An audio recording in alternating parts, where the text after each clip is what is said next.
tumbuh melata, sayang merebah di pohon cemara. Assalamualaikum pemula kata, salam sembah pembuka bicara. Alhamdulillah, bersyukur kehadrat ilahi kerana dengan izinnya kita dapat bersama-sama dalam sesi webinar pada hari ini. Terima kasih diucapkan kepada semua peserta yang dapat hadir meluangkan masa untuk mengikuti sesi perkongsian ilmu ini. Untuk makluman tuan-tuan dan puan-puan, program webinar ini merupakan salah satu daripada siri webinar Tech Talk ILP Jitra yang bersempena dengan program 100 Hari Yang Berhormat Menteri Sumber Manusia. Saya, Sarifah Kusia binti Yang, selaku moderator akan bersama-sama anda untuk tempoh 1 jam dalam webinar pada hari ini. Tajuk webinar kita pada hari ini ialah Checking Your Car Performance Using Chassis Dynamometer Machine, atau dalam bahasa Melayu, periksa prestasi kenderaan anda menggunakan mesin chassis dynamometer. Apa itu mesin chassis dynamometer? Persoalan ini akan dijelaskan oleh ahli panel kita sebentar nanti. Sebelum majlis webinar bermula, sebelum kalam mula berbicara, sebelum ilmu meresap di jiwa, kata orang tak kenal maka tak cinta. Untuk itu, sebelum memulakan sesi perkongsian ilmu kita, eloklah saya memperkenalkan sedikit latar belakang ahli panel kita, iaitu Encik Zakaria bin Sa'ban. Encik Zakaria mula berkhidmat sebagai penolong pegawai latihan vokasional pada tahun 2000 di Sias Shah Alam.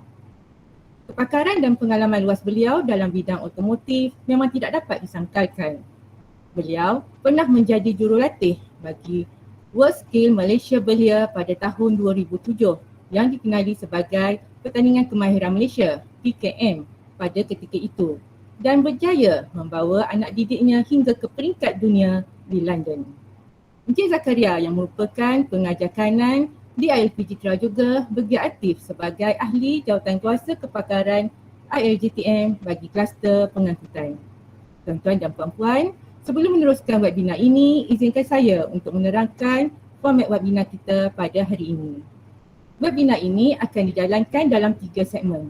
Segmen pertama merupakan pengenalan kepada mesin chassis dynamometer.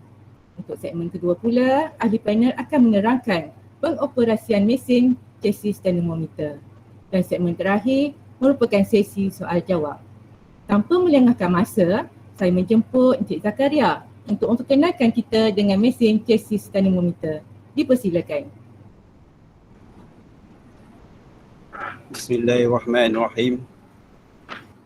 Alhamdulillahirabbil alamin.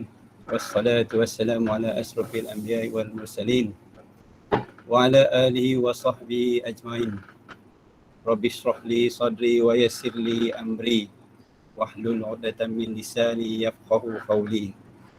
Terima kasih kepada puan moderator kita yang nampak ceria, yang dihormati pegawai tertinggi ILP Jitra, pegawai-pegawai, pengajar-pengajar serta peserta webinar yang dikasihi sekalian. Kalau moderator berpantun, saya pun nak berpantun. Kalau tidak kerana bulan, masakan bintang terbit pagi. Kalau tidak kerana tuan-tuan, masakan saya berada di sini. Assalamualaikum warahmatullahi wabarakatuh.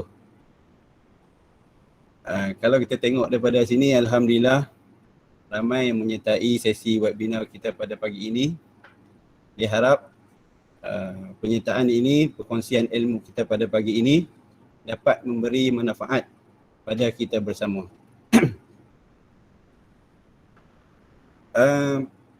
Tajuk kita pada pagi ini adalah Checking Your Car Performance Using Chassis Dynamometer Machine. Kalau kita ataupun saya tanya dalam grup ni, memang semua tahulah apakah fungsi mesin, bentuk mesin, kita kata keseluruhannya tahulah. Tapi kalau kita tanya dengan public, kita kata semua orang menggunakan kenderaan. Kalau kita tanya contohnya seorang perempuan, adakah dia kenal dengan chassis dynamometer? Contoh kalau kita kepada perempuan tu kita tanya, kenal tak machine wheel alignment? Kebanyakannya kenal. Sebab secara tak langsung pemandu ataupun pemilik kenderaan tadi berhubung terus dengan mesin tu.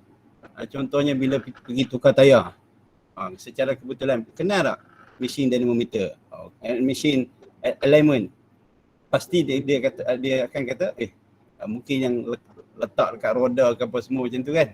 Tapi sekiranya kita tanya, kenal tak, tahu tak chassis dynamometer, pasti kebanyakan orang tak mengenali chassis dynamometer. Berbandinglah dengan yang selalu dengan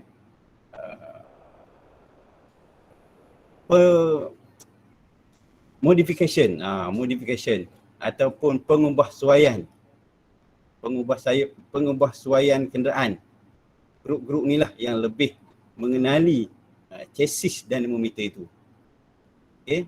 Bila kita kata chassis dynamometer ataupun kita bermain dengan chassis dynamometer ataupun kita seorang tuner yang baik ataupun seorang mekanik, mestilah kita arif, kita faham tentang enjin tersebut.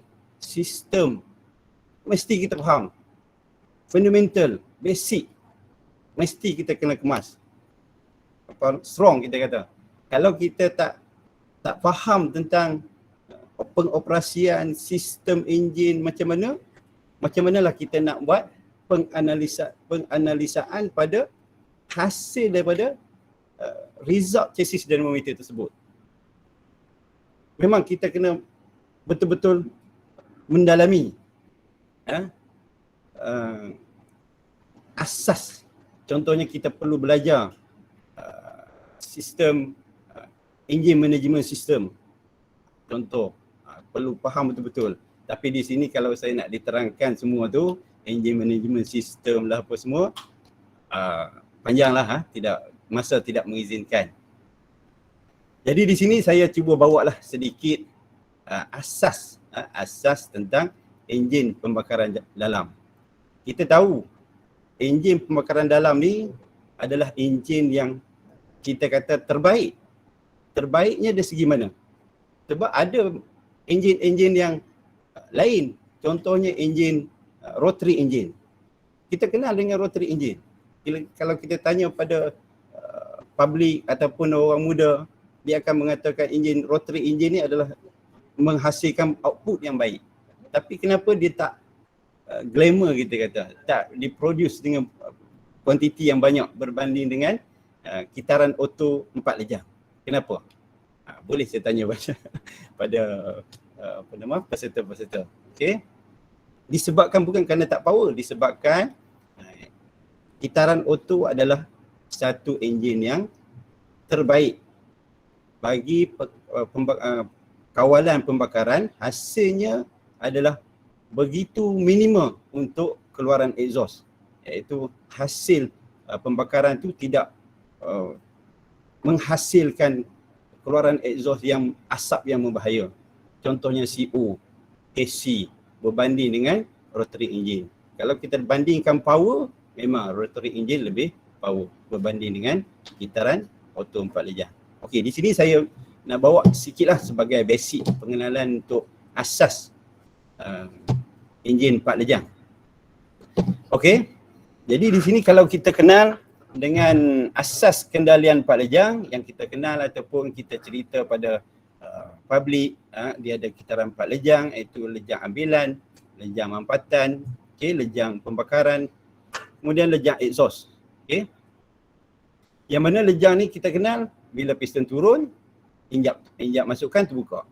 Bila mampatan, injap exhaust, dua-dua injap tertutup. Bila lejang kuasa, dua-dua injap tertutup, dan lejang exhaust, injap exhaust terbuka. Yang itu asas yang kita kenali. Tetapi dia dari segi asas memang macam tu.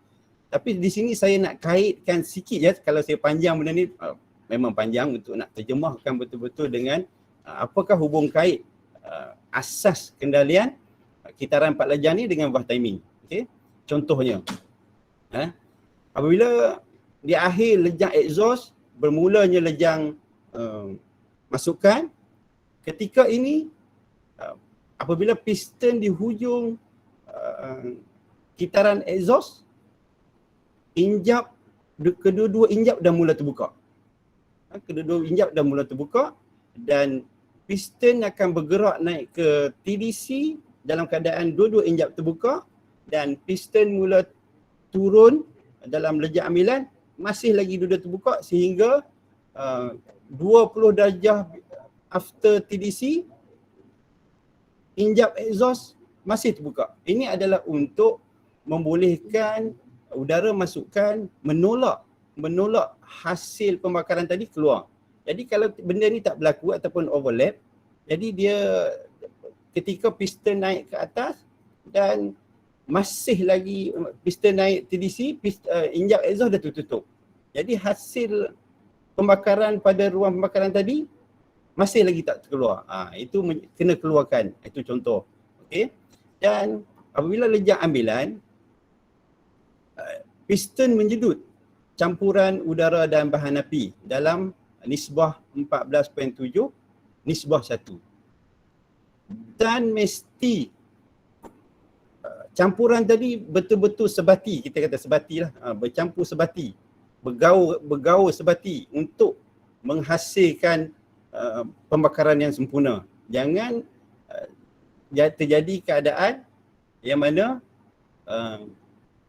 bahan api masih lagi tak bercampur. Itu ada masalah. Itulah jadi keadaan design, contohnya design long way, short way dicipta untuk menghasilkan turbulent ataupun kita kata guna cyclone untuk menghasilkan putaran-putaran udara yang masuk ke dalam ruang pembakaran untuk dia bergaul sebati dengan hasil campuran bahan api tadi. Okey. Dan piston turun ke bawah ke BDC dalam keadaan menyedut, dan bila keadaan piston turun ke bawah, piston nak menyambung untuk lejang yang seterusnya, iaitu lejang mampatan. Dalam keadaan sedutan tadi, dari segi teori, memang kita nak bahan api udara tadi 14.7 nisbah 1 masuk dalam ruang pembakaran 100%. Memang kita nak macam tu. Teori nak macam tu. Tetapi tidak akan dapat udara memenuhi ruang dalam keadaan apa sekalipun. Low speed, high speed, tidak akan dapat udara masuk secara maksimum kalau menggunakan sistem NA. Okay? Maksudnya natural aspirated engine, iaitu hasil daripada sedutan paling maksimum boleh mencecah hanya 85% sahaja udara boleh memenuhi ruang. 15% ataupun 20% adalah kosong. Jadi design pun kena ambil kira macam mana dia nak supaya udara boleh memenuhi ruang dalam ruang pembakaran tadi, ruang silinder tadi, untuk menghasilkan 100% udara masuk. Kalau boleh cerita itu contohnya untuk meningkatkan kuasa.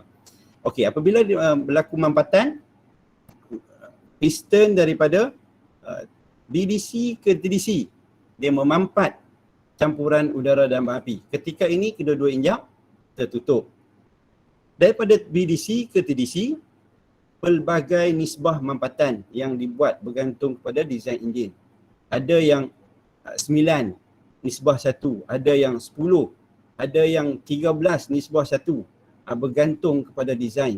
Itu bila lagi tinggi dia punya nisbah mampatan, lagi tinggi dia punya suhu yang terjadi hasil daripada mampatan, menyebabkan dia kena menggunakan RON yang lain, RON research octane number, menggunakan nilai RON ataupun RON yang tinggi untuk mampu dia menerima mampatan daripada piston tu tadi. Kalau kita buat contohnya satu, kita kata anak-anak muda lah, buat potong blok. Okey, potong blok. Kalau kita hantar pada satu kedai yang memang tak mahir, memang tak akan, power tidak akan lagi meningkat berbanding daripada standard. Yang standard lagi tinggi daripada yang kita buat. Ataupun contohnya kita potong blok, potong head. Kita tidak boleh potong melebihi limit-limit dia. Kerana ikut suka kita lah, kita nak potong berapa orang kan. Tapi tak boleh. Paling maksimum pun 0.02 mm sahaja kita boleh potong buat surface permukaan untuk potong head kan. Bila berlaku bengkok apa kita potong, hanya 0.02 mm sahaja kita boleh buat potongan. Kenapa tak boleh? Bagi lebih tak boleh. Bila kita potong lebih menyebabkan ruang pembakaran menjadi sempit. Bila menjadi sempit, dia menyebabkan menjadi nisbah mampatan yang berbeza. Bila nisbah mampatan yang berbeza menyebabkan suhu yang tinggi. Bila suhu tinggi menyebabkan kita menggunakan ron yang rendah. Bila guna ron yang rendah menyebabkan dia akan menjadi self burning. Maksudnya dia akan menyala dengan sendirinya tanpa bantuan spark plug. Sebab dah berlaku perubahan nisbah mampatan. Itu kena jaga. Memang hanya setengah-setengah kereta sahaja boleh sehingga 13 nisbah 1. Contoh kereta Saga FLX 10 nisbah 1. Sesuai untuk RON 95, RON 97. Okey. Dan seterusnya lejang kuasa apabila mencapai 12 piston mencapai 12 darjah before TDC akan berlakunya spark. Okay? Spark ni maksudnya apa? Spark ni kita dah tahu piston dah memampat campuran udara dan bahan api dalam ruang pembakaran mencukup suhu dah. Cuma kita kata nak tunggu point dia menyala. Maksudnya kita naikkan suhu sikit lagi, dia akan menyala dengan sendirinya. Jadi dengan bantuan spark plug ni lah dia akan menaikkan lagi suhu dalam ruang pembakaran menyebabkan berlakunya pembakaran. Contohnya kita kata orang nak bergaduh. Suhu dah naik dah. Suhu memang nak bergaduh tapi tak sentuh lagi. Tak bersentuhan lagi. Suhu dah naik dah. Jadi apa yang menyebabkan berlakunya kalau tak ada yang orang ketiga yang mengusik je, pergaduhan tadi tidak berlaku. Tapi disebabkan ada orang ketiga iaitu spark plug ataupun orang ketiga menaikkan suhu kemarahan di antara dua orang ni menyebabkan berlakulah pembakaran di situ. Okey. Seterusnya lejang kuasa. Okey, apabila lejang kuasa turun ke bawah, piston turun ke bawah hampir mencapai BDC iaitu lebih 45 darjah before TDC, injap exhaust dah terbuka. Tapi dalam injap exhaust terbuka ni bermakna dalam keadaan piston masih lagi dalam lejang kuasa, tapi injap exhaust dah terbuka 45 darjah before TDC. Kenapa? Ini adalah untuk mengurangkan hentakan, kita kata melemahkan tekanan yang ada di dalam ruang pembakaran. Injap exhaust dah terbuka. Maksudnya tekanan-tekanan yang ada di dalam ruang pembakaran tadi dah release, dah keluar. Jadi dia melemahkan tekanan piston. Sebab apa? Piston dah nak bergerak naik pula. Dia nak cuba melawan tekanan tu tadi. Okay? Dia nak cuba melawan tekanan tadi. Tapi injap exhaust dah release awal-awal tadi dah. Dia dah buka awal-awal dah. Maksudnya 45 darjah before TDC, injap exhaust dah terbuka.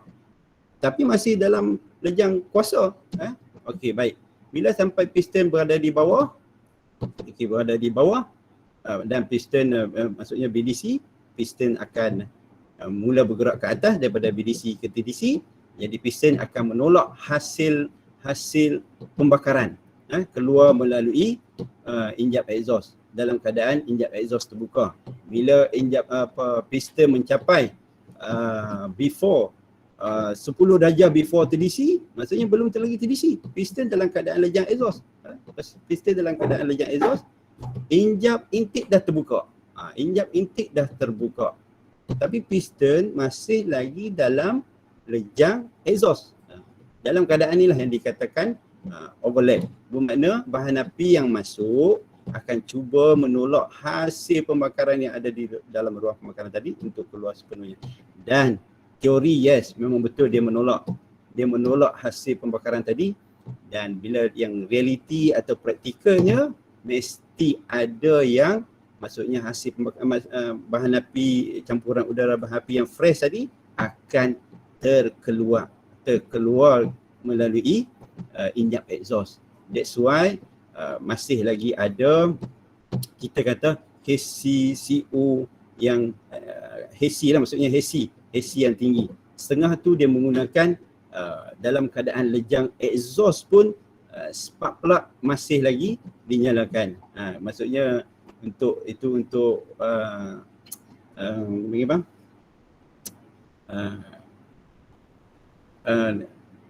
Menjaga supaya apa nama sistem dia untuk mengelak hasil HC tadi keluar begitu saja. Okey, baik.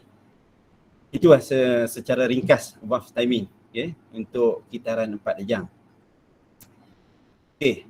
Jadi kita masuk pada chassis dynamometer. Apakah perbezaan di antara chassis dynamometer dengan engine dynamometer? Kalau kita tengok perbezaan tu dari segi bentuk lah, tapi tugasnya adalah sama, okay? Iaitu mengukur kuasa keluaran.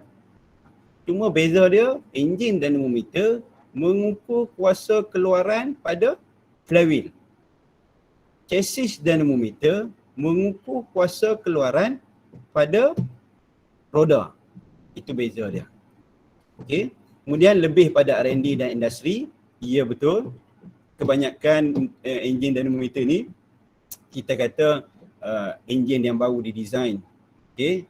Enjin yang baru nak buat ECU, okay? Baru nak remap dia punya ECU, nak diciptanya, nak buat ECU lah, kita kata nak buat ECU digunakan. Ataupun dalam industri ni, sebagai contoh kita kata industri yang besar-besar, ataupun kita pun boleh juga contohnya kita kata dalam bisnes pengangkutan, contohnya bila lori ke bas ke, contohnya yang saya tahu adalah perkhidmatan bas, bila enjin tu ada masalah, perlu overhaul apa semua, jadi dia akan turunkan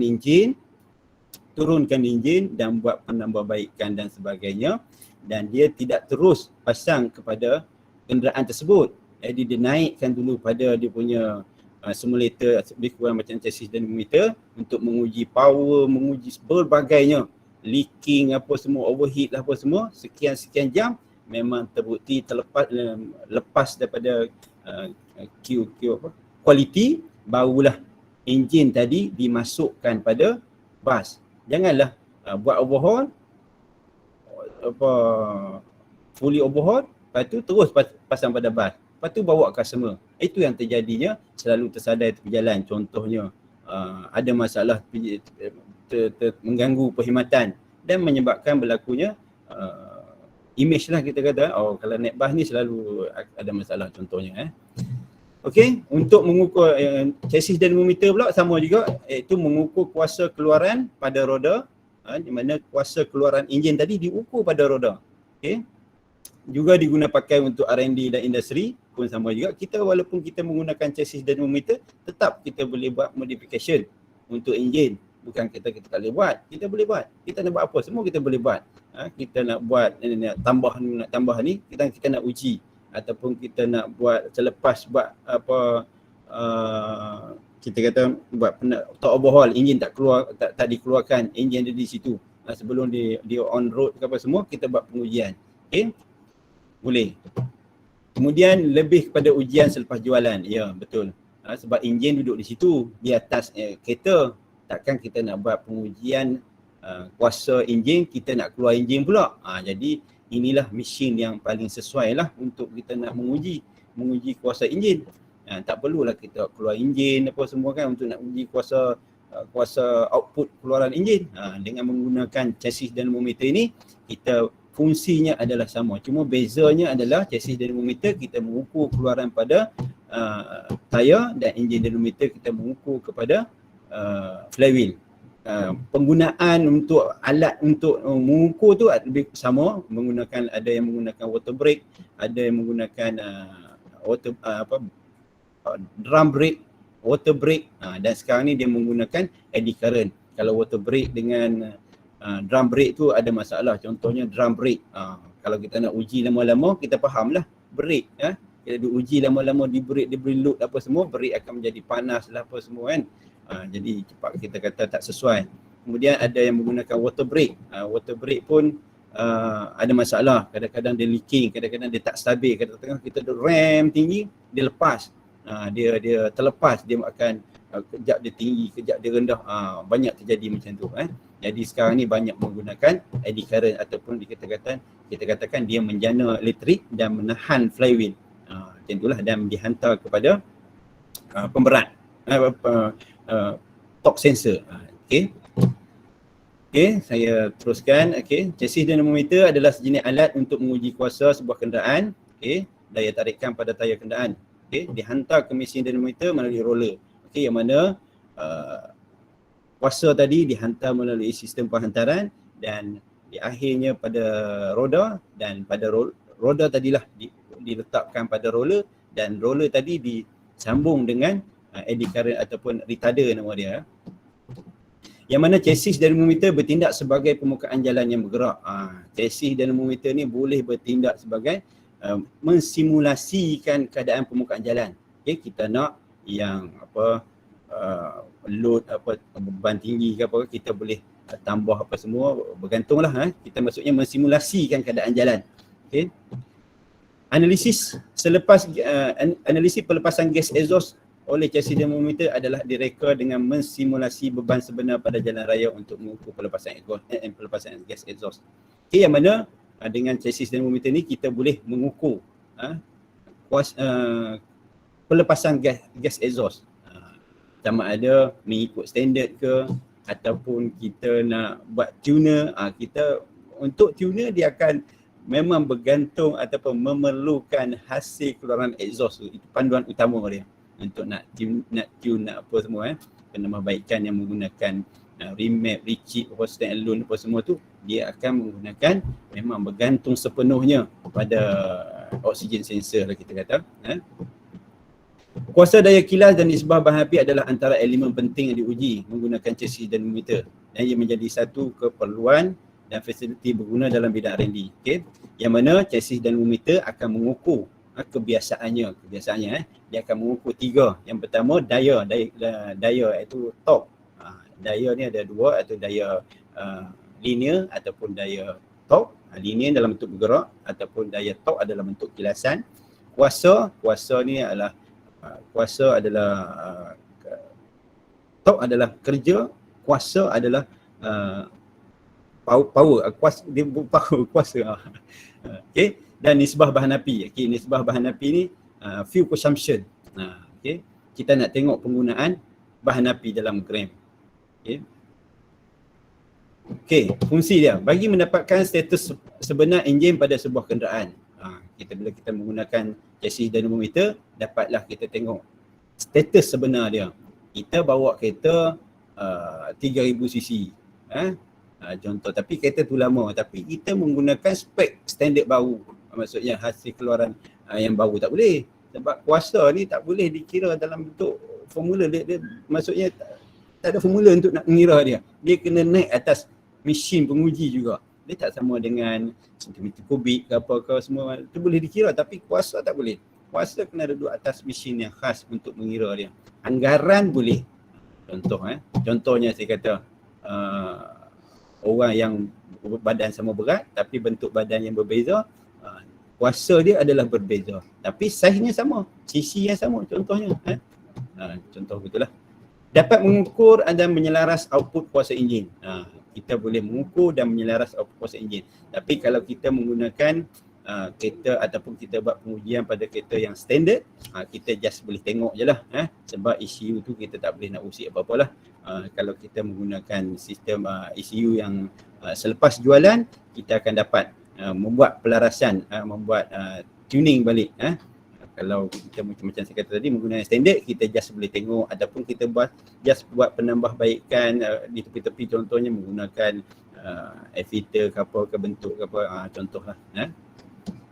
Sesuai digunakan pada kenderaan standard dan lumba. Memang untuk standard pun boleh, lumba pun boleh, tapi jaranglah kita tengok kenderaan standard. Jarang kita tengok kenderaan standard tiba-tiba nak datang check horsepower. tidak berlaku di Malaysia ni, tidak berlaku lah. Tapi kalau saya katakan di contoh saya pernah ada di Europe, di benda ni kebanyakan workshop, kebanyakan servis kereta ada di workshop dia orang. Chassis dyno ni sama ada 2 wheel ataupun 4 wheel. Mereka memang menggunakan chassis dyno ni. Hingga kan kita tengok di contoh kita kata kita ada di Jerman contohnya, dia sampai sehingga kan ada highway no limit. No limit. Sebab apa? Sebab dia orang memang sebelum kenderaan tadi on the road memang telah diuji selamat. Tak macam kita. Memang diuji selamat barulah boleh on the road. Memang saya mengalami keadaan pengujian dia orang, memang dia orang uji betul-betul. Saya pernah duduk di tempat workshop dan saya tengok contoh dia. Cermin depan ada sikit ketak. Dah tak dibenarkan berada di atas jalan raya. Sehingga macam tu, kalau kita bukan ketak-ketak dah, melintas satu frame tingkap pun tidak ada masalah. Mereka tak boleh. Okey, itu contoh dia. Memang betul-betul diperiksa. Okey. Dapat menguji kuasa sebelum dan selepas pemasangan komponen enjin, ataupun kita nak buat pengujian ataupun kita nak buat pengubahsuaian sebelum dengan selepas. Ini untuk R&D lah, ataupun orang yang suka modifikasi lah, ataupun mencipta benda-benda yang baru. Dia bolehlah untuk sebelum dan selepas apa nak jadi. Adakah ini sebagai teori saja ataupun ia sebagai mitos saja, ataupun sekadar cerita ataupun digembar-gemburkan sahaja. Banyak benda-benda di pasaran yang ada macam tu kan. Cerita lebih, tapi kalau macam kita ni boleh diuji, kita uji kan. InsyaAllah kita boleh uji dan kita dapat keputusan yang sama ada betul atau salah. Okay? Data yang lebih tepat dari kaedah pengujian di atas jalan. Memang tepat lah. Kebanyakannya kita menguji di atas jalan. Atas jalan ni kita memang tak dapat data lah. Just kita imajinasi, perasaan, kita rasa je lebih kan. Menguji dengan tak ada fakta yang betul. Contoh kita lawan dengan, contoh kita berlumba dengan satu kenderaan. Kita kata rasa kita dah hebat. Padahal kita tak tahu dia punya power kita berapa kan. Tapi dengan penggunaan mesin chassis dynometer ni, kita dapat tengok sebetul-betulnya berapa kuasa kita, kuasa enjin kenderaan kita. Okey, satu bentuk teknologi dalam bidang otomotif yang berguna bagi melahirkan mekanik dan tuner yang mahir. Macam saya kata awal tadi lah. Bila kita menggunakan mesin chassis dynometer ni, kalau orang dah pandai guna mesin tu, dia bukanlah sekadar pandai guna sajalah. Dia memang mahir tentang enjin tu. Sebab apa? Sebab penggunaan mesin tadi menghasilkan graf. Menghasilkan graf yang perlu dianalisa. Apa yang perlu dibuat penambahbaikan, apa yang perlu diperbetulkan. Pada graf tadi dia perlu analisa. Analisa ni kita kata bertaraf-taraf doktor lah kan. Dia tengok graf tu, dia tahu dah ini masalah, kena buat sini, kena tambah boost, kena tambah ni, minyak kurang, tani minyak kurang, nak tambah apa semua macam kan. Dia boleh analisa graf tu. Takkan orang biasa boleh graf, boleh tengok macam tu kan. Kalau orang biasa tengok graf, tak ada. Dia memang orang yang pakar, maksudnya mekanik atau tuner yang mahir lah yang menggunakan mesin tu. Okey, sebagian yang bacalah, tak ada apa ni. Okey. Untuk mengira satu torque enjin, yang mana chassis dynometer ni kita tahu dia hanya mengukur torque, dia mengukur torque dan power adalah daripada formula. Daripada formula, dia ada formula dia. Okey. Maksudnya mesin akan mengukur torque dalam bentuk daya kilas, iaitu kuasa dalam kerja dalam bentuk daya kilas, dan dia menggunakan formula untuk mengira power. Juga dikenali sebagai brake. Maksudnya chassis dynometer ni maksudnya dia akan memberi beban pada roda, mensimulasikan pelbagai keadaan. Mensimulasikan berapa RPM kita nak, dia akan, walaupun pedal kita tekan full maksimum, kita tekan rapat lantai maksimum full, tetapi kita nak 2000, 3000 RPM saja, kita nak buat penyelarasan pada bahagian tu, dia ada masalah pada bahagian tu, kita nak tune, dia akan lockkan, dia akan breakkan berbagai beban, berbagai bahagian. Kemudian data beban ni akan diterjemahkan dalam bentuk kuasa dan keluaran HP. Dan data beban tadi akan diterjemahkan dalam bentuk horsepower. Kita lebih familiar lah dengan horsepower. Kalau disebutkan watt ni kita tak boleh kan nak tafsirkan, nak bayangkan macam mana watt kan. Tapi bila sebut horsepower, kita tahu, boleh bayangkan keadaan dia macam ni. Okey, terdapat 3 faktor untuk mempengaruhi kuasa. Okey, adakah kakak setuju? Setuju Okey, kalau iaitu faktor ni perlu ada sebuah enjin untuk kita nak tingkatkan kuasa. Yang pertama, kita dapat meningkatkan kelajuan enjin. Yang kedua, menambah ruang silinder. Yang ketiga, keupayaan udara memenuhi ruang pemekaran. Kalau kita dapat memenuhi 3 perkara ni, insya-Allah power tu akan naik. Contohnya kalau kita kita dapat 2 je, tapi satu kita tak dapat, power tak boleh naik juga. Contoh kelajuan enjin dapat menambah ruang silinder. Tapi yang ketiga, keupayaan udara memenuhi ruang pemekaran. Kita tak dapat, dia tak boleh. Jadi dia tak memenuhi 3 perkara ni. Jadi yang satu dengan 2 pun tak akan menjadi tak efisien lah, tak efisien. Okey, menambah ruang silinder. Iaitu penambahan kita kata sisi. Okey, penambahan kapasiti iaitu sentimeter kubik. Contohnya kita tengoklah, nak bagi power kereta kita dengan kereta Europe beza sangat. Kerana ada kereta Europe yang bersisi 800 cc, tak ada. Kereta Europe semua 3000 cc, 4000 cc kan. Dia nak menambahkan power, senang. Itu salah satu dia. Ataupun kita membuat perubahan sikit pada compression ratio. Dia akan menaikkan power. Tapi kita tak boleh pakai minyak yang sama lagi dah, sebab dia bergantung kepada kandungan oktan. Kita dah buat compression ratio yang rendah, pergi sampai 13, pergi sampai 14. Kita dah tak boleh guna lagi RON 91 ke, RON 95 ke, RON 97 kan. Ada yang kata RON 95 dibuat pada tahun 95. Ada yang kata RON 97 kata buat 97. Tidak, itu adalah kandungan oktan dalam petrol tu. Bermakna lagi tinggi ni, contohnya 95 dengan 97. 97 lagi tinggi nilai oktan, lagi berkemampuan dia menerima tekanan dan suhu untuk dia menyala dengan sendirinya. Sehingga kan kalau kita race, contoh kita race dah, dah menggunakan 116 RON, ataupun setengah yang macam kita kata internationalnya, kita kata world class punya, sehingga kan minyak tu dicampur sendiri, dibuat sendiri. Dia punya untuk penambahan dia punya RON dalam tu, untuk nak bagi high compression betul, nak meningkatkan power. Kita bagi high compression tapi guna minyak 95, memang tak jadi. Dia akan jadi knocking, iaitu jadi lagi teruk, bukan lagi tambah power. Okey, baik. Seterusnya adalah keupayaan udara memenuhi ruang pemekaran. Ini design ni, macam mana nak buat supaya graf kita ni, yang graf lengkuk ni naik ke atas, ataupun bermula, kalau boleh kita nak 100%. Pada kelajuan 1000 RPM pun 100, 2000 RPM pun 100, 3000 RPM pun 100. Tapi hakikatnya beginilah. Kita tengok pada 1000 RPM hanya lebih kurang 70% sahaja udara boleh masuk dalam ruang pemekaran. 70% saja. Kalau 4000 RPM, 4000 RPM boleh masuk apa? Lebih kurang 90 berapa persen. Dan semakin tinggi, contoh lebih 4000, 5000, 6000, dah udara dah tak boleh masuk dah, tak sempat dah. Mungkin piston terlalu laju, udara tak sempat nak masuk. Menyebabkan power kita dah menurun. Nanti kita tengok pada graf top and power, nanti graf kita mula menurun, graf kita mula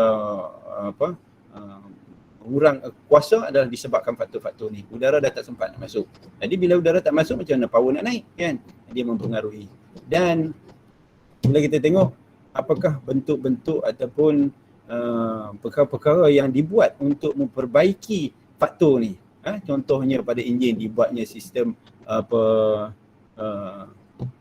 variable valve. Contohnya seperti Mavic, VTEC, ada Kempro. Contoh ini adalah dia nama mengikut brand kenderaan. Mavic, VTEC apa semua ni. Mavic ni Mitsubishi, VTEC Honda, Kempro, Proton, adalah untuk memenuhi kriteria ni. Okey, memenuhi kriteria. Bila low speed udara dapat masuk dengan maksimum yang boleh. Bila high speed pun dapat masuk semaksimum yang boleh.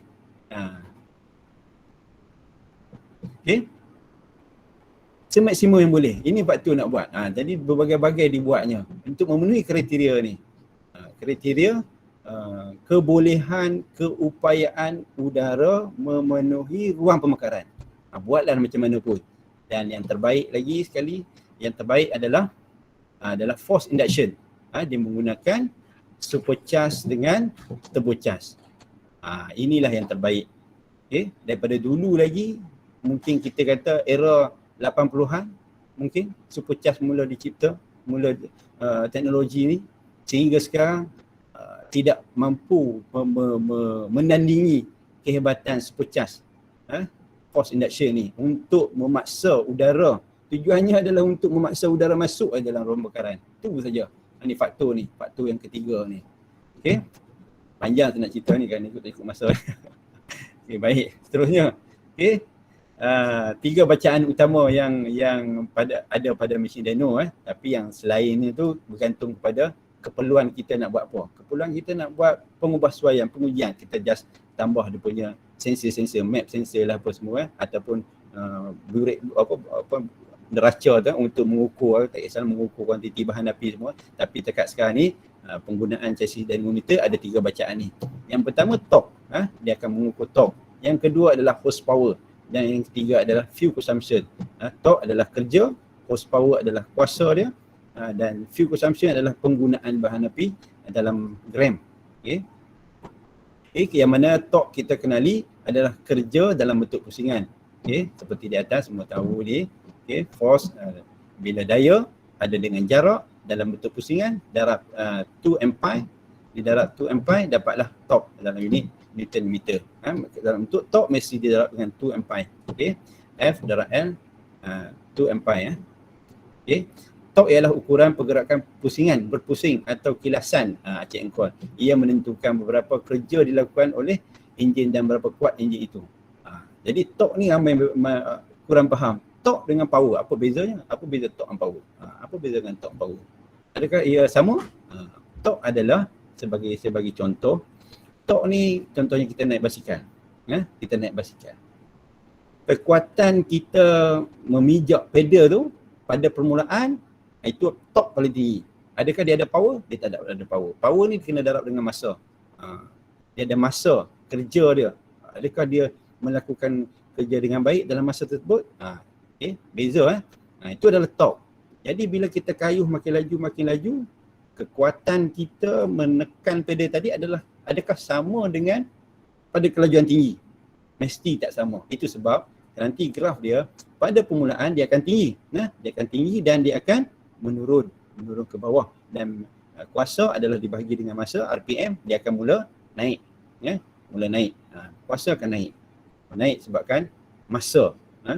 Torque yang tadi saya kata, makin laju, kaki kita tadi menekan pedal tadi makin kurang daripada yang mula. Maksudnya graf akan turun. Okey, baik. Seterusnya. Kuasa. Kebanyakan memang kita tahu horsepower. Diukur menggunakan kuda. Sebab apa? Dia orang yang buat. Maksudnya kita kata orang Europe yang buat. Kalau kita buat, kenapa kita tak boleh buat? Mungkin kita buat guna kerbau contohnya. Kan? Tapi kita pakai apa yang telah diperbuat. Yang mana kuasa ialah ukuran kadar kemampuan satu enjin melakukan kerja. Kuasa, dia buat kerja tadi, adakah dia power berkuasa berbandingkan dengan orang lain. Dia ada masa. Lebih banyak kuasa, lebih cepat enjin tu melakukan kerja. Yang mana 1 horsepower bermakna 550 pound. Dia tadi mampu mengangkat 550 pound dalam masa 1 second dengan jarak 1 kaki. Itu 1 horsepower. Jadi di sini beza 1 PS per start dengan horsepower dia berbeza. Tapi tetap menggunakan kuda juga. Mungkin kalau kita tengok kuda ni dia berbeza-beza juga. Negara ni dia besar sikit, kuda di sini dia kecil sikit. Itu sebab kalau kita tengok ni 1 PS bersamaan dengan 0.986. Kaedah pengujian dia sama. 1 PS ni kita tengok dia tinggi, maksudnya dia rendah. Maksudnya kuda PS ni Jerman. Kuda yang dia guna ni maksudnya Jerman lah. Kuda dia kecil sikit. Okay. Itu sebab kuda UK ni dia besar sikit, dapat dia 0.986. Okay. 1 horsepower bersamaan 745.7 watt. Yang ini watt ni adalah kuasa untuk motor, untuk diterjemahkan bersamaan dengan watt. Kita tak faham dengan watt ni, memang kita tak boleh nak bayangkan watt, 400 watt, 600 watt, 7.4 kilowatt ke, kita kurang arif sikit. Bila kita sebut power, insya-Allah kita boleh bayangkan. Okey, seterusnya ni adalah formula dia.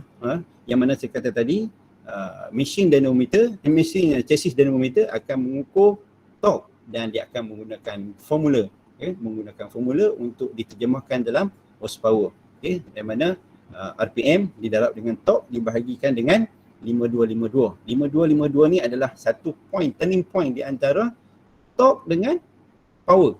Dia akan berlaku persilangan di antara ni. Disebabkan formula. Dalam graf nanti dia akan berlaku persilangan di antara ni. 5252 ni datang daripada mana? 5252 datang daripada 33,000 2 pi dibahagikan dengan 33,000. Contoh di sini RPM darab dengan torque. Torque ni ada 2 pi. 2 pi. Di hidden sini 2 pi. Contohnya 2 pi bahagi dengan 33,000. Cuba kalau kamu kira, kalau semua tuan-tuan perempuan kira, 2 pi bahagi dengan 33,000. Dia akan dapat 5252. Itu dia punya point, dia datang daripada mana. Itu kuasa. Saya nak terangkan lebih jelas, mungkin masa tak apa-apa nak mengizinkan, insya-Allah. Kalau ni maksudnya kena datang sini. Okey, untuk anggaran. Saya kata begitu tadi. Horsepower ataupun enjin tadi kita tak boleh kira, tak boleh. Ini 1000 cc mesti dapat sekian horsepower, tak boleh. Tak boleh. Dia tak ada perkiraan. Dia mesti diukur dengan mesin. Macam saya kata tadi. Enjin 1000 cc. Kita kata enjin Kelisa 1000 cc. Enjin baru dengan enjin lama 1000 cc. 1000 cc 1000 cc. Adakah kuasa yang sama? Tetap berbeza. Dia takkan sama. Jadi dia tak ada formula. Tapi sebagai kita kata anggaran sahaja, iaitu 15 cc lebih kurang 1 horsepower. Itu anggaran. Anggaran kasar lah. Jadi kita tak boleh nak buat bandingan, tak boleh nak kira enjin ni baru, enjin ni lama. Kita kata mungkin tengah-tengah lah kot ni. 15 cc bersamaan dengan 1 horsepower. Ini anggaran sajalah. Okey, baik. Okey, seterusnya FU ratio. Ini pun penting, FU ratio. Dan saya nak di sini saya nak bagi tahu 14.7 nisbah 1. Ramai yang tak tahu apa 14.7 nisbah 1. 14.7 ni adalah udara, 1 ni dia adalah bahan api. 14.7 ni udara gram. Udara tadi ditimbang. Macam mana ditimbang? Ditimbang pula. Bukan ditimbang secara macam timbang menggunakan gati tu. Dia menggunakan, kalau kita tengok table, chemical table. Dia ada nilai atom, nilai berat jisim tu kan. Dia ada kan. Jadi di contoh Haze karbon pun dia ada nilai atom dia. Dia ada nilai berat jisim tu. Itu maksud dia. Bukan kata ambil udara tu timbang. Ada. Jadi 14.7 ni adalah udara dalam bentuk gram. 14.7 gram udara, 1 bahan api. Dan dia boleh dikira dengan secara teoretikal. Ini contohnya teoretikal menggunakan oktan. Ini adalah kandungan udara. Kandungan udara kita adalah oksigen 21%, nitrogen 79% masuk ke ruang pembakaran. Dan ini contoh bahan api oktan yang digunakan, yang menggunakan C6H14. Yang ada berat molekul dia ada C6, 246, H14. Hidrogen ada 14 molekul dia. Dan bila dia masuk dengan oksigen, masuk ke dalam ruang pembakaran dengan suhu yang tertentu. Molekul tadi C dengan H tadi tidak berminat lah. Dia tidak akan, disebabkan suhu tadi dia akan berpecah. Dia akan terpisah. Jadi C akan berminat dengan O. Contoh di sini, C berminat dengan O. C berminat dengan oksigen. Hidrogen berminat dengan oksigen. Jadilah di sini karbon dioksida dan air yang akan keluar secara teoretikal. Dan ini cara pengiraan dia, dan dia akan dapat 14.47 nisbah 1. Apabila kita menggunakan oktan C6H14. Contoh, bergantung. Dia sebenarnya tak tepat. Dia bukanlah mesti 14.7, bergantung kepada apa chemical yang kita guna. Itulah Tapi bila kita kata cerita ni, dia kata 14.7, 14.7, 14.7. Dia kata begitu. Sebenarnya bergantung pada kandungan apa yang kita guna. Okay? Ini adalah contoh lah yang mana dia akan ambil 14.7. Yang mana kita tahu enjin yang ada sekarang ni menggunakan 14.7, tapi sebenarnya kuasa adalah 12. Ini panjang kita kat sini. Okey.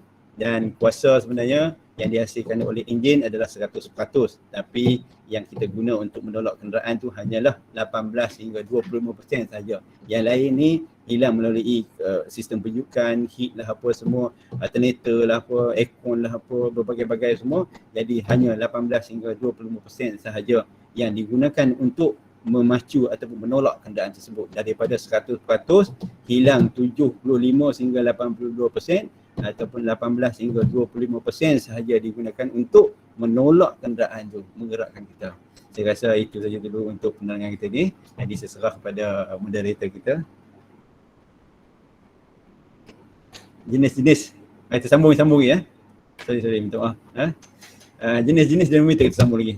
Okay, baik, saya cepatkan sikit masa tidak begitu ingat. Jenis-jenis dinamometer yang digunakan, ada dua jenis dinamometer yang digunakan.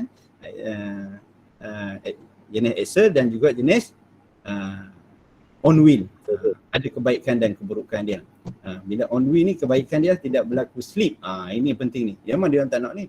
Memang kalau boleh tak nak berlaku slip, sebab bila di test enjin ni memang enjin yang begitu high power, memang high boost apa kan. Jadi dia orang tak nak slip. Kalau jenis ini on wheel ni dia bila high ram tu dia akan berlaku slip lah. Itu dia punya keburukan dia.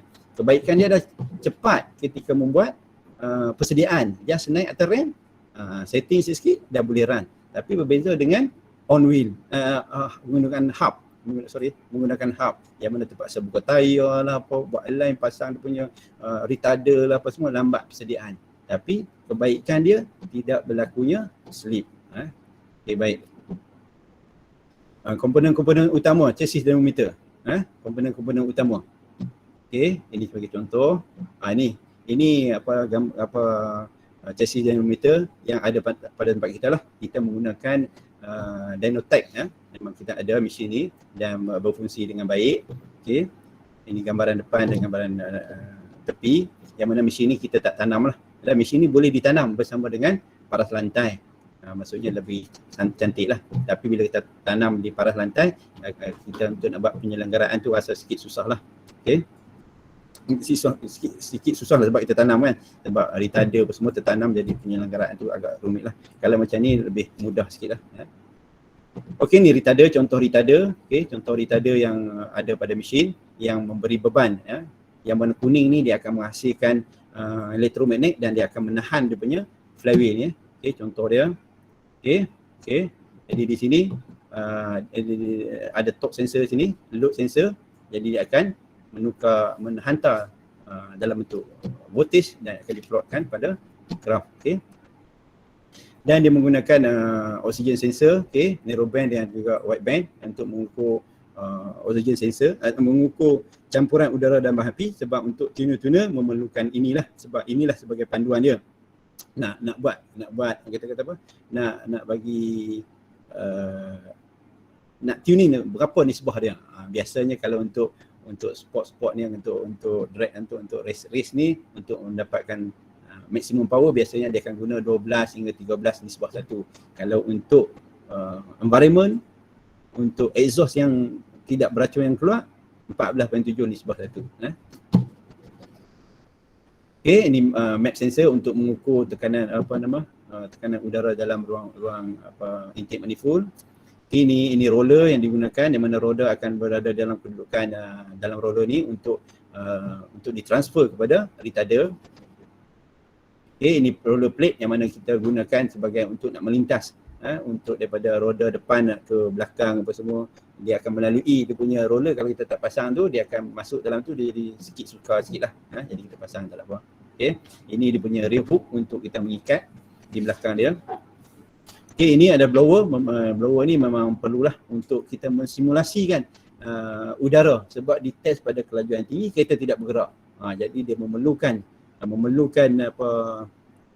pengudaraan Jadi blower ni lah cuba mensimulasikan, menghembus udara untuk menyejukkan enjin yang sedang bergerak.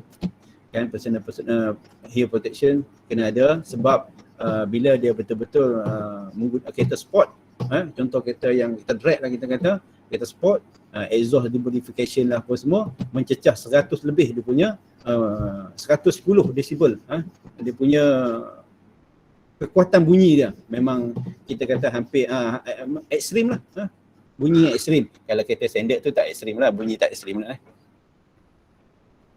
Okey, ni tali mengikat dan juga penambat lah, penambat wheel stopper untuk menahan daripada kenderaan tidak bergerak. Itulah, jadi itu sajalah penerangan pada saya secara cepatlah saya berjalan untuk pagi ni. Jadi sesuai kepada puan moderator. Terima kasih Encik Zakaria. Daripada penjelasan ahli panel kita, nampaknya mesin chassis dynamometer ini sangat berguna dalam bidang R&D dan sukan bermotor. Sebelum ke segmen seterusnya, mari kita saksikan video ini.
Mendengar derma enjin tadi, saya pasti para peserta webinar kita tidak sabar-sabar lagi untuk mengetahui bagaimana mesin chassis dynamometer beroperasi.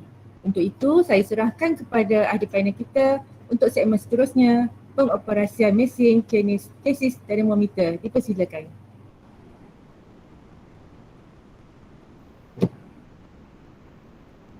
Terima kasih kepada puan moderator kita. Okay, kita teruskan lagi, iaitu langkah-langkah pengujian sebelum, semasa dan selepas. Okay, sebelum melakukan ujian, kita mesti sediakan alat pemadam api yang mana kita tahu banyak kemungkinan yang akan berlaku. Berlaku pembakaran, terbakar dan pelbagai. Alat pemadam api ni amatlah penting. Okay. Dan sebelum kita menguji ataupun melaksanakan pengujian pada mesin tersebut, enjin kereta kita tersebut, kita mestilah pastikan minyak enjin, sistem penyejuk, tekanan angin dalam keadaan yang terbaik lah. Okay. Kemudian bila kita meletakkan kenderaan pada di mesin, pastikan dia di align ataupun dijajarkan dengan yang betul. Okay. Kemudian pastikan sensor-sensor kita diikat dengan kemas, ataupun diletakkan dengan kemas. Contohnya sensor oil temperature sensor, contohnya kita letak sambil lewa, kita tak kemaskan sebab kita menguji dengan keadaan yang ekstrim. Kita kata ekstrim memang berkelajuan tinggi. Contohnya kalau kita menguji yang standard pun, kita tekan pedal sampai dapat lantai lah, kita kata sampai maksimum. Contohnya tali pengikat kenderaan tersebut, kita just ikat, kita rasa tegang elok, tapi hasil lebihan yang tali tadi kita biarkan terjuntai-juntai macam tu, amatlah berbahaya. Okay. Yang mana dia boleh menyedut masuk dalam bahagian-bahagian yang berpusing, boleh menyebabkan kecelakaan dan benda-benda yang tidak diingini berlaku lah. Okay, semasa melakukan ujian, hanya operator mesin saja yang berada di kawasan sekitar. Jangan terlalu dekat dengan mesin, yang mana bila kebanyakannya bila tengah pengujian, ramai ingin tengok, ramai ingin memerhati. Tapi sebenarnya kawasan tu, di sekitar kawasan tu adalah kawasan yang kita kata pelbagai kemungkinan yang boleh berlaku. Contohnya apa? Contohnya kita tuner tengah tengah buat penalaan. Tapi kita sebagai owner lah, kita kata sebagai owner, kita pergi buka tingkap, kita pergi letak tangan, kita tengoklah contohnya dalam keadaan diuji. Sekiranya dalam keadaan high speed, maksimum test, tayar tadi pecah contohnya lah. Apa akan jadi? Bila tayar tu pecah, dia tidak akan duduk setempat je lah. Hasil tayar tadi akan berterbangan merata tempat. Cukup bahaya. Kalau kena muka lah apa semua, cukup bahaya. Contoh. Di sini saya tunjukkan contoh-contoh kejadian semasa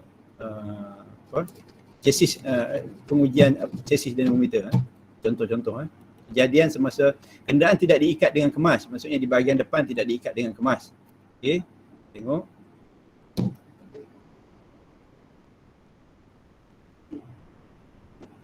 Dia tertarik ke tepi sebab tak ikat dengan kemas. Mungkin dia ataupun dia terpusing steering sikit dah cukup lah.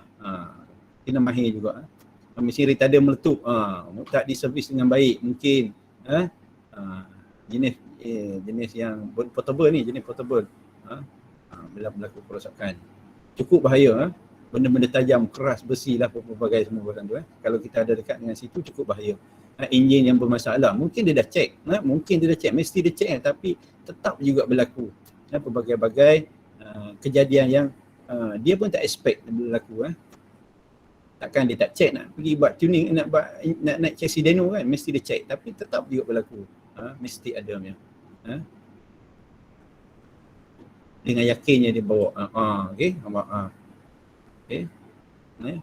Itu biasa, memang terjadi. Menguji melebihi upaya mesin. Memang tekan habis ni, memang uji betul uji ni. Dia uji betul. Rear wheel ni. Okey.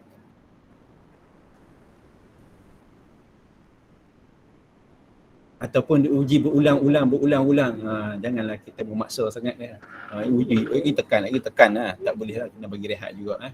Sebab diuji dengan maksimum. Okey, meletup enjin. Okey. Kemudian kita tertarik, mengelunsur ke tepi. Mungkin dia tekan brake ni, saya rasa dia tekan brake. Bila dia tekan brake, memang dia akan tertarik ke tepi.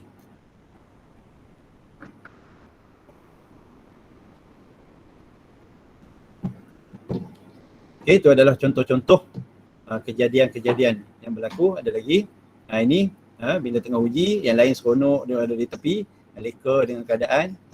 Okay. Leka dengan keadaan.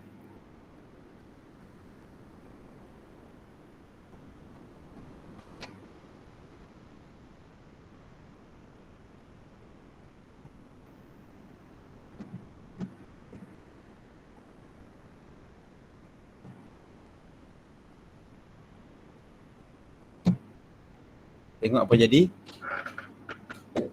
Tengok pada angka tu. Okey. Kita tengok. Kalaulah jatuh dan dia masuk dalam kaki, masuk dalam roller tu, apa akan jadi ya? Tangan ke, muka ke? Cukup memang bahaya. Okey, baik, berbagai-bagai. Okey, selepas kita mestilah periksa balik keadaan enjin, keadaan mesin. Contohnya mesin retarder yang mesin dengan keadaan laju, mungkin dia ada tarik plastik lah apa, mungkin keadaan ataupun habuk-habuk yang kasar masuk dalam retarder. Just visual check balik selepas melakukan ujian, ataupun check enjin kita ada leaking, kita tak perasan, memang tak perasan. Dalam ujian tu berbagai-bagai jadi, enjin pecah jadi, leaking, piping lubrication piping jadi, tak masalah, memang jadi selalu. Piping ketebur tu kan, leaking, tembak habis, leaking coolant biasa tendang kot radiator biasa. Itu contoh-contoh lah. Okay, seterusnya kita pergi pada operasi mesin. Okay, operasi mesin. Okay, yang mana mesin ni yang menggunakan, kita guna Dynotech daripada Australia. Begitu kita kata begitu friendly lah, kita kata friendly. Okay, begitu friendly, tidak ada masalah, tak begitu sukar untuk nak mengoperasikan dia. Okay, yang pertama biasalah new customer, mesin mesti ada new customer, okay? New vehicle, masukkan rekod-rekod, contohnya ke ujian yang berulang nanti dia akan just ambil rekod lama saja biasa. Okay, vehicle type kita nak apa, biasa kita nak test macam mana, biasanya kita guna micro je lah. Kita guna micro ni, kita menggunakan micro saja untuk setting. Okay. Kemudian pada menu ni lah yang tadi just setting sikit saja, dan pada menu ni lah yang pertama speed, load, graph, move back dan RPM. Pada menu mode ni lah yang kita selalu kita kata menu yang penting sikit lah. Contohnya dia menggunakan roller, ataupun kita nak ambil bacaan tadi, nak menggunakan roller ke, nak menggunakan ignition ke, menggunakan injector, dia mestilah dia menggunakan roller contoh begitu. Okay. Dan yang kedua adalah kita mestilah selarikan dia. Maksudnya selarikan kelajuan mesin, kelajuan enjin dengan kelajuan mesin, supaya dia baca tu mengikut RPM yang sama. Okey, maksudnya nanti kita akan buat menselarikan pusingan tadi pada target kita 70 RPM, 70 RPM pada kenderaan, dan berapa 70 km/h bukan RPM, kelajuan dia 70 km, dan berapakah RPM enjin tersebut. Contohnya dapat 70 km/h, berapakah RPM pada gear 4, contohnya pada gear 4, 3000 RPM. Jadi kita masukkan maklumat 3000 RPM. Makna nanti dibaca samalah, kelajuan enjin, roller pun dia akan baca dengan 70 km/h 3000 RPM contoh. Kita lajukan sikit ni. Okey, kemudian kita eco setting. Okey, yang tadi 70 road speed 70, tak masalah ni. Dan load kita biasanya kita guna kosong yang belakang ni. Okey, yang belakang ni kita letak kosong. Dan apa yang pernah kita buat selalunya, kalau kita letak naikkan dia punya load dia, maksudnya pada retarder tu, dia rasa berat lah, memang berat. Kita nak dapatkan pada standard tu memang payah lah. Maksudnya kita pernah buat, kita bubuh load sekian, dia terlalu tidak sama dengan standard dia. Jadi bila kita guna kosong, memang hampir-hampir dia mencapai ikut standard dia. Contohnya Saga FLX menghasilkan 94 horsepower pada industri lah, spek pada industri. Bila kita test, kita dapat 84 menggunakan kosong load contohnya. Kalau kita naikkan lagi, dia tak akan dapat, dia akan boleh turun sampai 70, 60. Okay, Jadi biasanya kita guna kosong load. Kemudian kita akan dia akan plotkan graf lah, torque and power. Okay. Kemudian kita di sini ada start speed. Start speed ni bermaksud sini kita masuk di sini start speed bermaksud kita akan bermula menggrafing pada kelajuan 50 km ke atas. pada pedal mencecah lantai. Pedal mencecah lantai. Ini contohnya accelerate to start speed. Bila kita mencapai bila arahan daripada sini accelerate to start speed, jadi dia akan mencapai 50 km per hour, dia akan mula buat sampling graph. Itu maksud dia. Pada kelajuan 50 km per hour dia mula buat sampling. Maksudnya dia nak dapatkan graph torque and power lah dan fuel consumption. Dan berbagai-bagai sinilah stabilize time, RAM rate. RAM rate ni bermakna dia akan berlaku perubahan setiap 140 perbezaan di antara dia nak plot tu 140 RPM beza dalam masa 2 second dia akan naik RAM rate dia tu. Okey, dan seterusnya move back, yang mana chassis dyno kita, Dynotech kita ni boleh pelbagai kenderaan, yang 2 wheel, 4 wheel, jadi bergantung. Kalau kita masuk 4 wheel, kita akan mungkin 4 wheel tadi panjang, mungkin 4 wheel tadi pendek.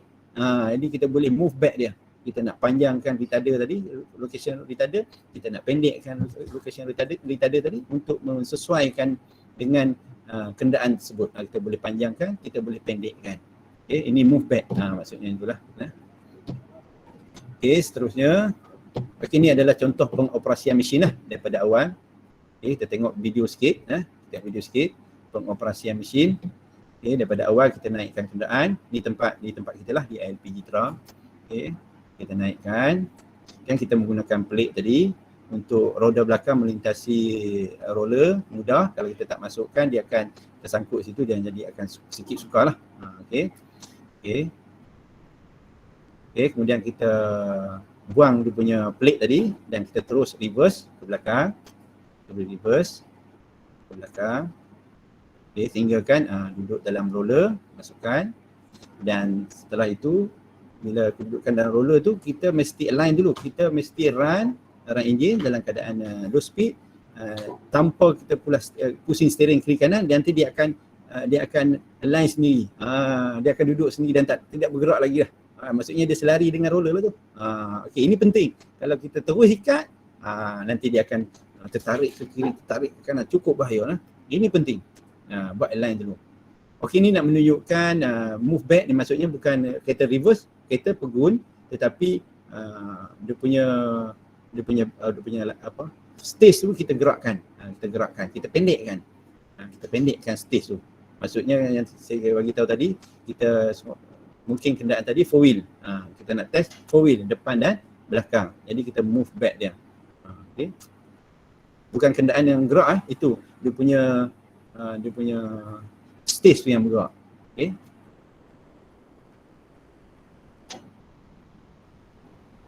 Sekarang dia dah masuk. Sehingga masuk keadaan macam tu lah. Masuk roda belakang, maksudnya kedua-dua roda sekarang dah masuk. Kedudukan untuk diuji pada roller. Itu contoh dia lah. Tapi kereta Saga ni bukanlah 4 wheel kan. Dia hanya 2 wheel saja. Jadi kita keluarkan balik, kita panjangkan balik. Kamu tengok, tuan-tuan tengok di belakang ni, roda ni bergerak, nampak? Ada perubahan jarak dia. Ada perubahan jarak dia.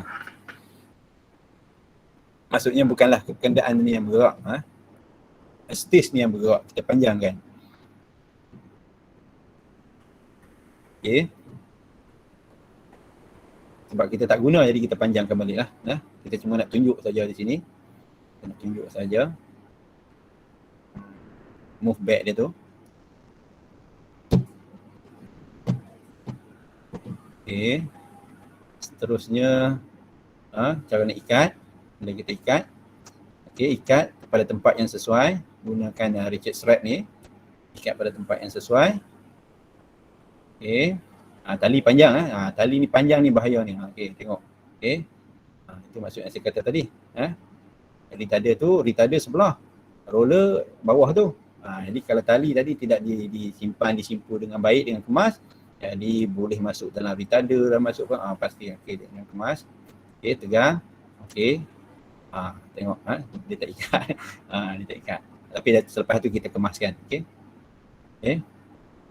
Okey, kita letak stopper lah. Tak perlu di belakang, tak perlu untuk kita ikat. Okey. Okay, sekarang kita masukkan wideband. Okay, oksigen ataupun dikenali sebagai oksigen sensor lah, untuk mengukur hasil keluaran. Ini yang saya kata tadi, ini penting untuk mengukur hasil keluaran exhaust. Ini dia punya simulation, dia punya blower yang perlu dihembus, dan ni cara dia kita setting lah. Okay, saya lajukan sikit. Cara masuk customer apa semua saya akan lajukan. Okay, saya lajukan lagi. Okay, dia pilih lah apa semua macam saya cerita tadi, saya cerita speed lah, load lah apa semua tadi. Dia pilih. Dan saya lajukan sikit lagi. Panjang sangat tadi dalam setting ni. Okey. Ini apa yang dia buat? Kita tengok ni. Apa yang dia buat? Okey, ini dia buat menselarikan kelajuan kereta dengan mesin. Jadi first kali kita kena run pada yang saya kata tadi 70 km per hour, dan kita dapatkan berapa RPM dan kita masukkan dalam spek tadi, dalam data tadi ya. Okey dah.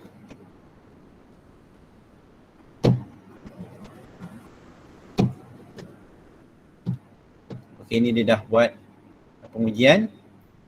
Okey, semasa pengujian, bagaimana pengujian dibuat adalah apabila mencapai 50 RPM tadi, kita akan menekan pedal serapat yang boleh, rapat lantai.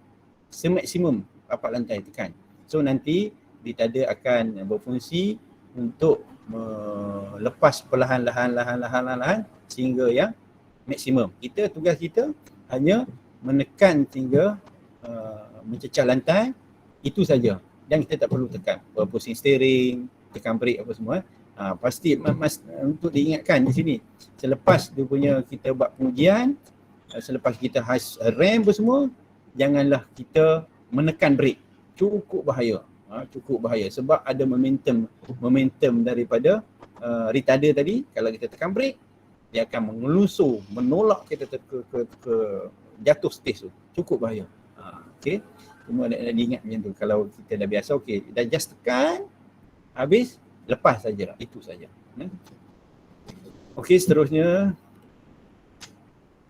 kalau kita tengok, kita menguji pada kereta standard lah. Kita menguji pada kereta standard. Kita tak buat pada kereta yang telah dimodification. Kalau buat pada kereta modification, panjang lagi. Okey, ini graf mula diplot. Yang tinggi, yang tinggi di atas, sorry, hilang. Minta maaf. Sekejap. Okey, yang pada bahagian atas adalah torque, yang bahagian bawah tu adalah power. Okey, dia mula plot graf pada start sampling pada 50 km per hour. Okey. Okey, baik. Kita lepas dapat 84.4 horsepower. Okey, baik.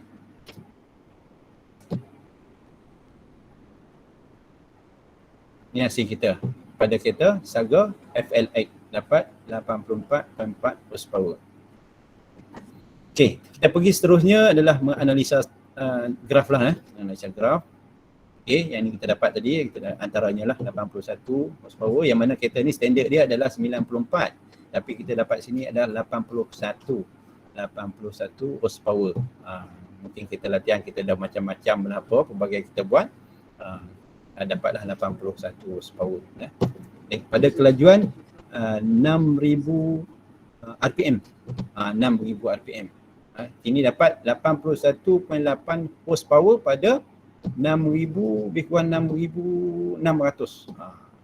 Di sini dari segi rekod, dari segi standard dia 94 horsepower, dia dapat pada 6,000 RPM.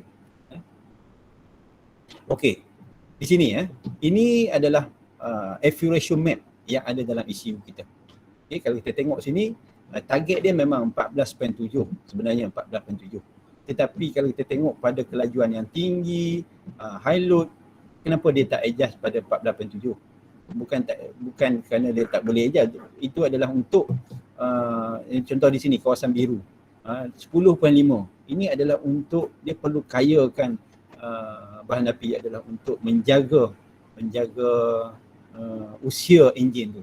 Kalau dia bagi stay juga dengan contoh 14-13, dia akan menyebabkan heat panas, jadi usia enjin akan menjadi berkurangan.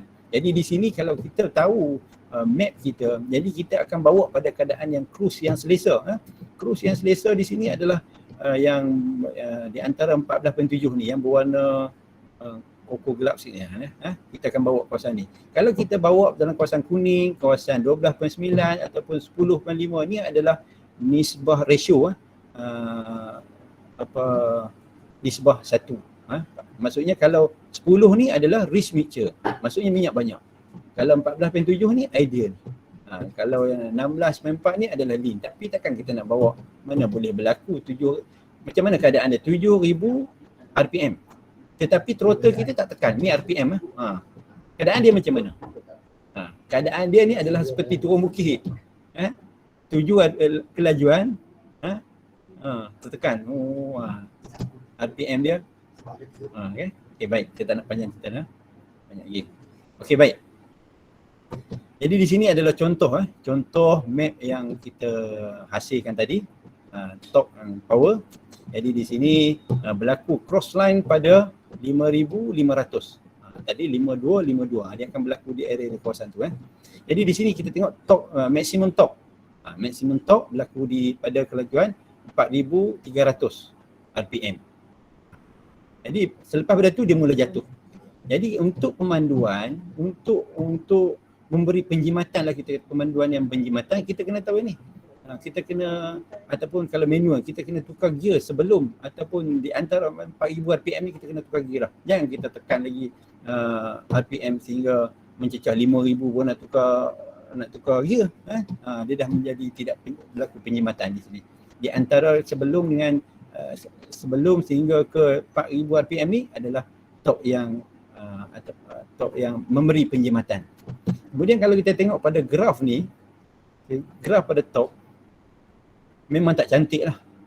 Dia berlaku seperti turun naik. Kejap nak naik, kejap turun. Kejap naik, kejap turun. Yang ini kena betulkan. Tapi kereta yang kita buat ni adalah kereta standard. Jadi kita tak boleh nak buat apa-apa lah. Just kita tengok saja. Jadi kita kena betulkan ni. Kita kena bagi straight line yang cantik. Macam mana kita nak bagi straight line yang cantik ni? Dengan cara mengubah campuran udara dan bahan api. Untuk kereta standard kita tak boleh buat lah. Itulah yang digunakan untuk after sale dia punya ECU. Digunakan standalone lah, digunakan rechip lah, digunakan remap lah, untuk memperbaiki graf kita ni. Bila graf kita cantik, power memang sekata je pergi, dia akan berlaku penjimatan. That's why bila kita guna ECU yang macam tu, dia ada penjimatan. Dia ada penjimatan sebab graf kita cantik. Tak ada kejap nak naik, kejap naik, kejap turun, kejap naik, kejap turun. Ni graf untuk kita. Torque pun sama kalau kita tengok. Okey, di sini contohnya. Di sini contohnya sebagai contoh F ratio. Ni torque dengan F ratio. Kita tengok. Pada kelajuan 4,500 RPM. 4,500 RPM berlaku kejatuhan torque. Jadi di sini apa berlaku? Di sini dia bahan api tengah kurang dan dikurangkan lagi. Jadi di sini kita kena betulkan. Kena tambah bahan api di sini. Kena tambah ataupun kena kurangkan di sini. Maksudnya kalau kita tambah dia naik, itu dikurangkan bahan api, dia jatuh power. Dia jatuh power. Jadi di sini dia kena naikkan di antara 4,500 RPM ni, dia kena pada plot ni, pada di sini di sini contohnya 4,500 RPM pada sekian point. Jadi dia kena naikkan dia punya nisbah campuran udara dan bahan api. Okey. Jadi di sini contoh. Okey. Contoh ini contoh lagi satu. Power drop di sini. Tetapi bahan api tu tidak ada pengurangan atau penambahan. Bahan api tengah naik, tapi kenapa berlaku ada kejatuhan di sini? Ini kena cari. Mungkin pada keadaan ini mungkin katakan mungkin ada misfiring, mungkin crash slip ke apa, kita kena cari ini. Ini mungkin faktor-faktor lain. Okey. Ni faktor-faktor lain. Yang ini mungkin bahan api. Okay, yang ini mungkin bahan api. Okay, berlaku kejatuhan. Yang ini kita nampak minyak tengah stabil elok, cantik, tengah diberi banyak-banyak. Dia tengah, maksudnya graf tengah naik, tidak berlaku apa. Tiba-tiba jatuh top di sini. Apakah masalah di sini? Kena analisa lah. Okay. Dan di sini permulaan, kita tengok yang belakang ni adalah permulaan, waktu cruise, waktu permulaan adalah dia menggunakan 14.7 nisbah 1. Okay. Dan bila kita rem saja, dia akan pergi kepada FE ratio dia 13 hingga 13 poin lebih. Dia main di antara 13.0 sehingga 13.5 lebih kurang ni. Itu ratio dia. Jadi kalau kita sentiasa pemanduan kita macam tu, memang risk mixture, memang tidak berlaku penjimatan lah. Kalau kita nak power, kita nak jimat, payahlah nah. Kalau kita nak jimat, nak power, dia macam papan cunggik lah kita kata. Kita nak power, dia mesti minyak lebih, kan? Jangan kita nak power, nak jimat, tak boleh. Tak jumpa lagi formula dia macam tu. Okey, baik. Allah. Okey, baik. Itu sajalah kot saya rasa analisis. Kalau saya nak analisis ni panjang lagi lah. Bolehlah nanti kalau ni bolehlah, kalau nak tanya apa-apa bolehlah. Menghadiri kursus ke. Kita ada kursus-kursus yang contohnya after macam ni kita test yang standard kan. Jadi kita ada kursus yang remap, picit apa semua kita ada, insyaAllah. Jadi kita pergi ke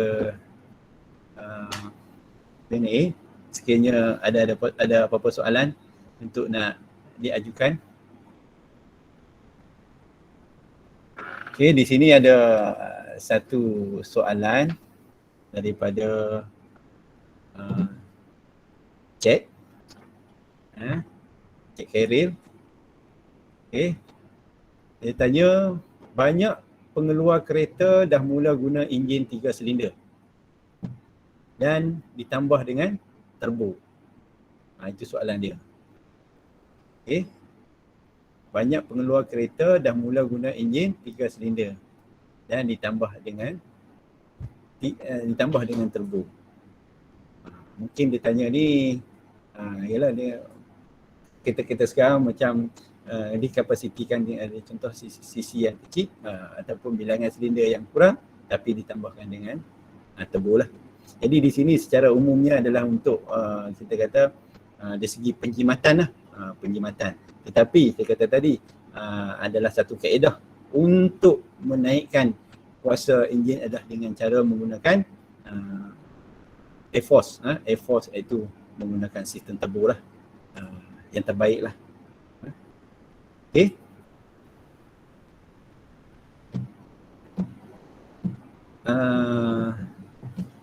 Ada soalan lagi? Oh, ada soalan lagi. Soalan yang kedua. Okay, soalan kedua, insya-Allah saya cuba jawab. Susah juga nak jawab soalan ni kan. Soalan kadang-kadang ni berkenaan dengan power kan. Berkenaan dengan meningkatkan kuasa. Cukup power, cukup payah nak menjawab soalan ni. Okay, contohnya selepas melakukan ujian, didapati prestasi kenderaan saya tidak memuaskan. Apa yang perlu dilakukan untuk meningkatkan prestasi? Ini soalan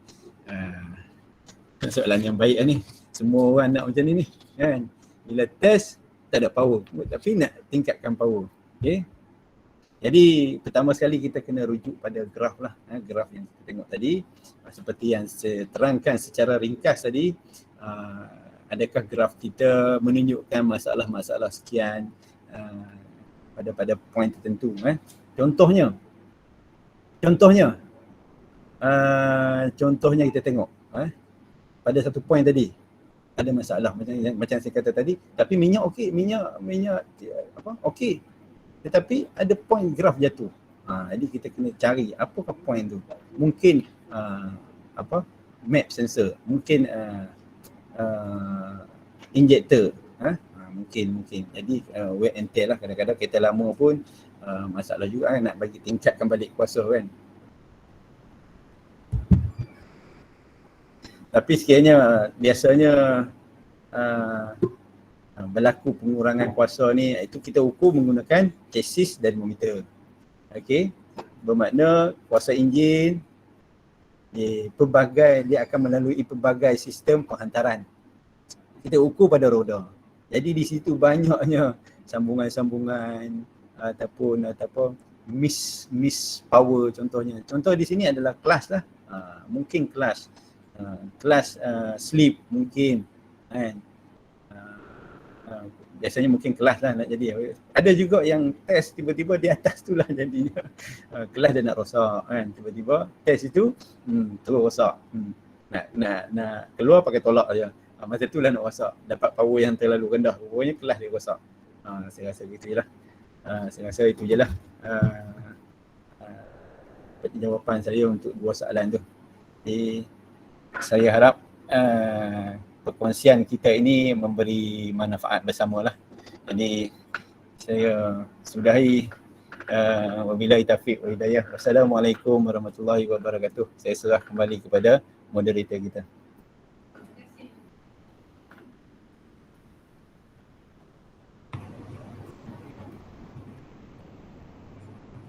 Terima kasih Encik Zakaria untuk penjelasan yang amat baik sekali mengenai pengoperasian mesin, chassis, termometer dan bagaimana untuk menganalisa graf. Dan Encik Zakaria juga telah menjawab semua soalan-soalan yang diajukan oleh peserta kita. Cuma ada satu soalan lagi Encik Zakaria di situ dari Encik Ahmad Karim Nizam. Dia kata apa pro and cons 3 silinder dan 4 silinder enjin ni, apa beza? Apa pro and cons untuk enjin 3 silinder dan 4 silinder. Mungkin Encik Zakaria boleh tambah sikit lagi ya? Okey, menjawab pada soalan Encik Khairul Nizam pro and con. Jadi kita tahu enjin kitaran 4 lejang ni adalah satu enjin yang baik dari segi keluaran hasil exhaust.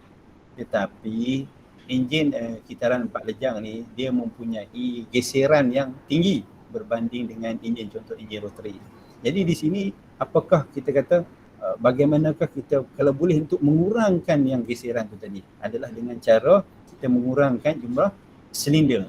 Contohnya biasanya dulu kita biasa dengar apa banyak motor, contohnya motor lah kita kata banyak menghasilkan 4 silinder, 3 silinder, tapi kebanyakannya sekarang hanya menggunakan 1 silinder saja. Jadi geseran untuk kitaran auto adalah tinggi. Jadi saya rasa itu poin yang pentinglah untuk menambahkan kuasa enjin dapat dihantar kepada roda tanpa kehilangan disebabkan oleh geseran itu. Itulah jawapan saya insya-Allah. Okay, kita ada satu lagi soalan Encik Zakaria, boleh kita teruskan ya?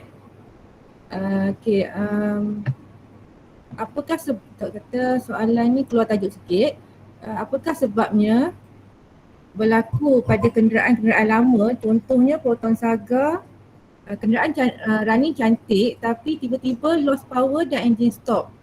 Tapi apabila di start semula, engine running macam biasa. Sering berlaku apabila kenderaan running lama atau overpress. Mungkin Encik Zakaria boleh jelaskan sikit ke situ? Soalannya berbunyi running cantik tapi tiba-tiba lose power, engine stop. Adakah enjin ni mengalami ada panas lampau, sistem penyejukan yang baik, kena cek semula tu. Mungkin sistem pelinciran kita tak bagus, minyak tak naik, menyebabkan pengembangan bahan material dalam kita kata engine jam lah kita kata. Mungkin juga ada nak kena fuel pump overheat ataupun ignition problem, berbagai-bagai ni. Sebab dia terjadi kadang-kadang jadi, kadang-kadang tak jadi. Ini satu kita kata masalah yang kalau mekanik yang berpengalaman pun sukar jugalah untuk menyelesaikan perkara ni sebab dia jadi kadang-kadang jadi, kadang-kadang tak jadi. Itu yang payah tu. Kalau terus jadi senang. Kadang-kadang jadi, kadang-kadang ni kita bila nak pergi repair, pergi ke tempat yang kita nak perbaiki, tak jadi pula. Itu masalah. Mungkinlah keadaan-keadaan yang mungkin cooling system, mungkin lubrication, kereta lama mungkin tersumbat ke apa kan. minyak apa sistem pelinciran yang tak baik, berlaku pengembangan heat dan apa semua, dan dia akan mati. Tiba-tiba nanti biar sejuk apa semua, kita boleh start balik. Mungkin itulah jawapan saya, insyaAllah menjawab soalan tu. Okay, terima kasih Encik Zakaria. Tuan-tuan dan perempuan, sedar tak sedar kita telah bersama dalam program webinar ini selama lebih dari 1 jam. Terima kasih kepada ahli panel kita, Encik Zakaria, di atas perkongsian ilmu yang sangat bermanfaat pada hari ini. Tidak lupa juga diucapkan ribuan terima kasih kepada urusan program dari Bengkel Otomotif, unit BPSM dan unit SES yang telah banyak membantu menjayakan webinar kali ini. Diharapkan semua peserta yang menghadiri webinar pada hari ini mendapat manfaat dan ilmu hasil perkongsian ahli panel kita. Sekali lagi, sebagai pengatan kasih sayang, jika ada yang belum melengkapkan link kehadiran serta maklumat live program, sila klik pada link tersebut yang diberikan dalam ruangan chat box. ECJ akan dihantar ke email yang didaftarkan oleh tuan-tuan dan puan-puan.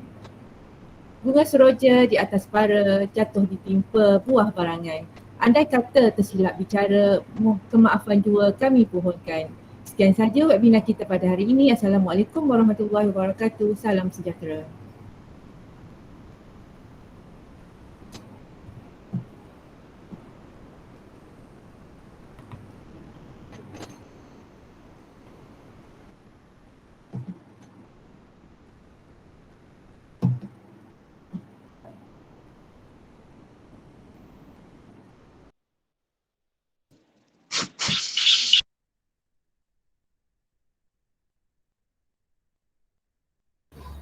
Assalamualaikum Encik Greg, sihat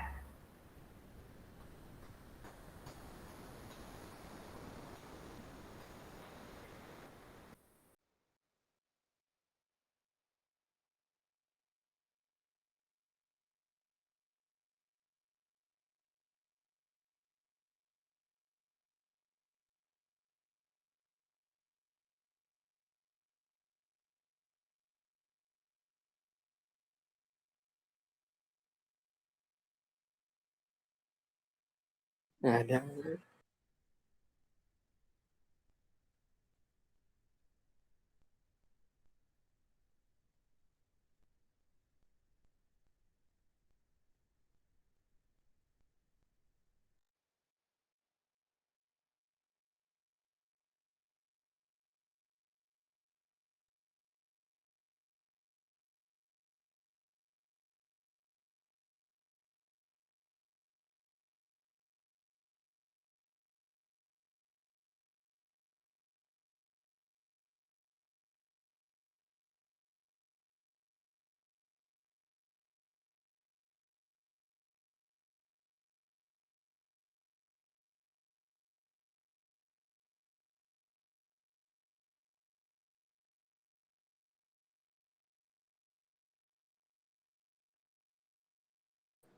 Terima kasih.